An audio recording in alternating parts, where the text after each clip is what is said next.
Drama serial نور جہاں کے آنے والے ایپیسوڈ میں آپ لوگ دیکھیں گے سفیر اپنی بیوی مہا کا حد سے زیادہ خیال رکھ رہا ہے، اور جب سے وہ اس کے گھر میں رہنے کے لیے آئی ہے، نور جہاں نے جب سے اس کو اپنے گھر میں جگہ دی ہے، تب سے سفیر بہت زیادہ خوش ہے۔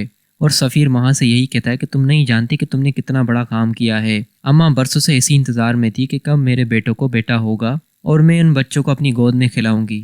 اور آج دیکھو، جس لڑکی کو میں پسند کرتا تھا اور جس سے شادی کرنا چاہتا تھا، آج اسی لڑکی نے اس گھر میں سب سے پہلے اولاد میں بیٹا دیا ہے۔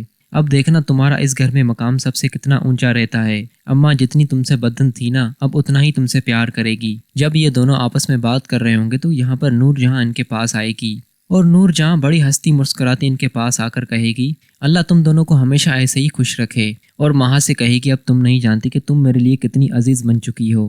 اب تم اس گھر میں میری بہو نہیں بلکہ بیٹیوں کی طرح ہو۔ اور یہاں پر دودھ میں سے مکھی کی طرح نکالی جائے گی سنبل۔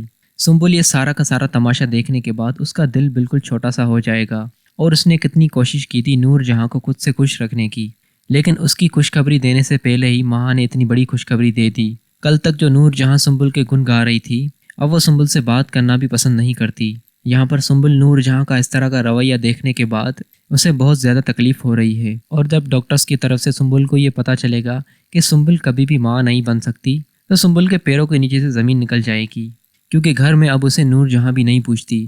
اور جب یہ خبر نور جہاں کو ملے گی تو نور جہاں کھڑے کھڑے اپنی بیٹے کی زندگی سے مجھے نکال دے گی۔ اب دوستوں، سنبل کے اوپر بہت برا وقت آ چکا ہے، اب دیکھتے ہیں وہ اس برے وقت سے خود کو کیسے نکالتی ہے۔